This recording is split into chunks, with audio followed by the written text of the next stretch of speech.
right, Gus, we're on to chapter 3. Let's find out what happens with Count Olaf. Chapter 3 of The Bad Beginning. I don't know if you've ever noticed this, but first impressions are often entirely wrong. You can look at a painting for the first time, for example, and not like it at all. But after looking at it a little longer, you may find it very pleasing. The first time you try gorgonzola cheese, you may find it too strong. But when you are older, you may want to eat nothing but gorgonzola cheese. Klaus, when Sunny was born, did not like her at all. But by the time she was 6 weeks old, the two of them were thick as thieves. Your initial opinion on just about anything may change over time. I wish I could tell you that the Baudelaire's first impressions of Count Olaf and his house were incorrect, as first impressions so often are. But these impressions, that Count Olaf was a horrible person and his house was a depressing pigsty, were absolutely correct. During the first few days after the orphans' arrival at Count Olaf's, Violet, Klaus, and Sunny attempted to make themselves feel at home. But it was really no use. Even though Count Olaf's house was quite large, the three children were placed together in one filthy bedroom that had only one small bed in it. Violet and Klaus took turns sleeping in it so that every other night one of them was in the bed and the other was sleeping on the hard wooden floor. And the bed's mattress was so lumpy it was difficult to say who was more uncomfortable. To make a bed for Sunny, Violet removed the dusty curtains from the curtain rod that hung over the bedroom's one window and bunched them together to form a sort of cushion, just big enough for her sister. However, without curtains over the cracked glass, the sun streamed through the window every morning, so the children woke up early and sore each day. Instead of a closet, there was a large cardboard box that had once held a refrigerator and would now hold the three children's clothes, all piled in a heap. Instead of toys, books, and other things to amuse youngsters, Count Olaf provided a small pile of rocks. Can you imagine only playing with rocks? And the only decoration on the peeling walls was a large and ugly painting. Can you guess? If you said eye, you were right. A large and ugly painting of an eye, matching the one on Count Olaf's ankle and all over the house. But the children knew, as I'm sure you know, that the worst surroundings in the world can be tolerated if the people in them are interesting and kind. Count Olaf was neither interesting nor kind. He was demanding, short-tempered, and bad-smelling. The only good thing to be said for Count Olaf is that he wasn't around very often. When the children woke up and chose their clothing out of the refrigerator box, they would walk into the kitchen and find a list of instructions left for them by Count Olaf, who would often not appear until nighttime. Most of the day he spent out of the house or up in the high tower where the children were forbidden to go. The instructions he left for them were usually difficult chores, such as repainting the back porch or repairing the windows. And instead of a signature, Count Olaf would draw, can you guess it?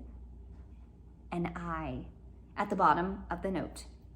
One morning, his note read, "My theater troupe will be coming for dinner before tonight's performance. Have dinner ready for all 10 of them by time they arrive at 7 o'clock. Buy the food, prepare it, set the table, serve dinner, clean up afterwards, and stay out of our way."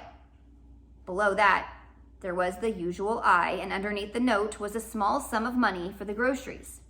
Violet and Klaus read the note as they ate their breakfast, which was a gray and lumpy oatmeal Count Olaf left for them each morning in a large pot on the stove. Then they looked at each other in dismay. "None of us knows how to cook," Klaus said. "That's true," Violet said. "I knew how to repair those windows and how to clean the chimney because those sorts of things interest me, but I don't know how to cook anything except toast."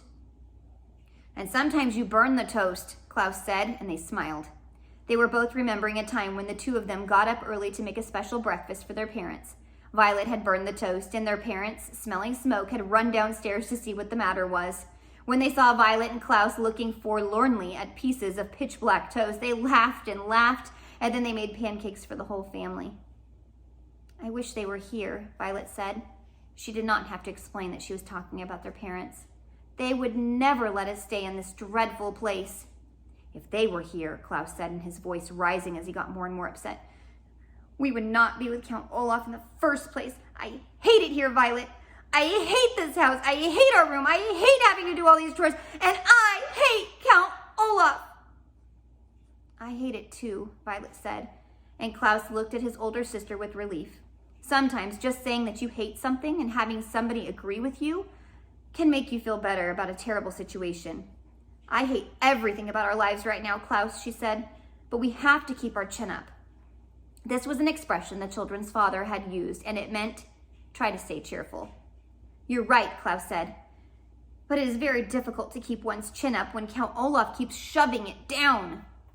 Duke! Sunny shrieked, banging on the table with her oatmeal spoon. Violet and Klaus were jerked out of their conversation and looked once again at Count Olaf's note. Perhaps we could find a cookbook and read about how to cook, Klaus said. It shouldn't be that difficult to make a simple meal. Violet and Klaus spent several minutes opening and shutting Count Olaf's kitchen cupboards, but there weren't any cookbooks to be found. I can't say I'm surprised, Violet said. We haven't found any books in this house at all. I know, Klaus said miserably. I miss reading very much. We must go out and look for a library sometime soon. But not today, Violet said. Today we have to cook for 10 people.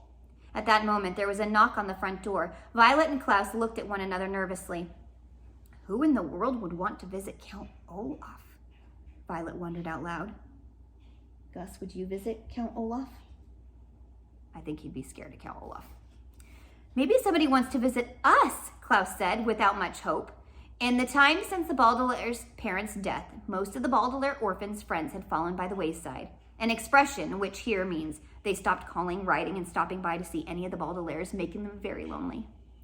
You and I, of course, would never do this to any of our grieving acquaintances, but it is sad truth in life that when someone has lost a loved one, friends sometimes avoid the person, just when the presence of friends is needed most. Violet, Klaus, and Sunny walked slowly to the front door and peered through the peephole, which was in the shape of an eye. They were delighted to see Justice Strauss peering back at them and opened the door.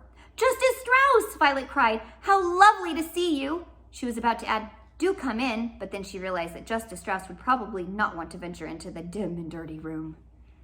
Please forgive me for not stopping by sooner, Justice Strauss said as the Baudelaires stood awkwardly in the doorway. I wanted to see how you children were settling in. But I had a very difficult case in the High Court, and it was taking up much of my time. What sort of case was it? Klaus asked, having been deprived of reading. He was hungry for new information. I can't really discuss it, Justice Strauss said, because it's official business. But I can tell you it concerns a poisonous plant and illegal use of someone's credit card. Yika! Sunny screeched, which appeared to mean, how interesting. Although, of course, there's no way that Sunny could understand what was being said. Justice Strauss looked down at Sunny and laughed. Yika, indeed, she said, and reached down to pat the child on the head. Sunny took Justice Strauss's hand and bit it, gently. That means she likes you, Violet explained. She bites very, very hard if she doesn't like you, or if you want to give her a bath. I see, Justice Strauss said. Now then, how are you children getting on? Is there anything you desire? The children looked at one another, thinking of all the things they desired. Another bed, for example, a proper crib for Sunny, curtains for the window in their room, a closet instead of a cardboard box. But they had desired most of all, of course, was not to be associated with Count Olaf in any way whatsoever. What they desired most was to be with their parents again, in their true home, but that, of course, was impossible. Violet, Klaus, and Sunny all looked down at the floor unhappily as they considered the question. Finally, Klaus spoke. Could we perhaps borrow a cookbook? He said, Count Olaf has instructed us to make dinner for his theater troupe tonight, and we can't find a cookbook in the house. Goodness, Justice Strauss said. Cooking dinner for an entire theater troupe seems like a lot to ask children. Count Olaf gives us lots of responsibility, Violet said. What she wanted to say was, Count Olaf is an evil man. But she was well-mannered. Well, why don't you come next door to my house and find a cookbook that pleases you, said Justice Strauss. The youngsters agreed and followed Justice Strauss out the door and over to her well-kept house. She led them through an elegant hallway smelling of flowers into an enormous room, and when they saw what was inside, they nearly fainted from delight. Klaus, especially. The room was a library.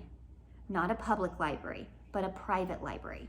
That is, a large collection of books belonging to Justice Strauss. Has anyone been in a library like that? I envision someday having floor-to-ceiling, a wall of books just filled like a library with one of those ladders you can kind of scoot around on. Anyways, back to the story.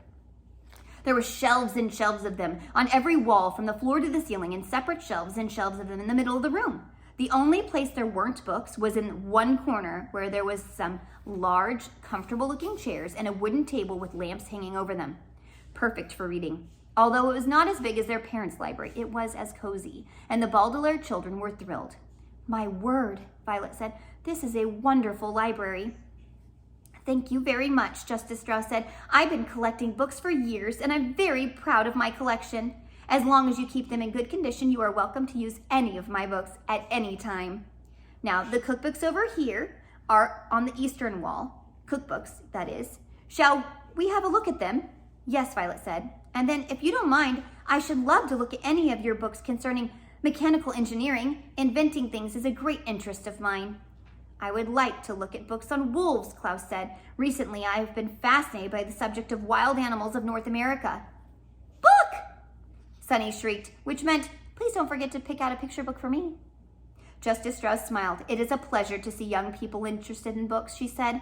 "But first, I think we'd better find a good recipe, don't you?" The children agreed, and for 30 minutes or so, they perused several cookbooks that Justice Strauss recommended. To tell you the truth, the three orphans were so excited to be out of Count Olaf's house and in this pleasant library that they were a little distracted and unable to concentrate on cooking. But finally, Klaus found a dish that sounded delicious and easy to make. "Listen to this," he said. "Puttanesca. It's an Italian sauce for pasta. All we need to do is saute olives, capers, anchovies, garlic, chopped parsley, and tomatoes together in a pot, and prepare spaghetti to go with it." Have you guys had puttanesca? It's pretty tasty. "That sounds easy," Violet agreed, and the Baudelaire orphans looked at one another. Perhaps, with the kind Justice Strauss and her library right next door, the children could prepare pleasant lives for themselves as easily as making puttanesca sauce for Count Olaf. That's the end of chapter 4.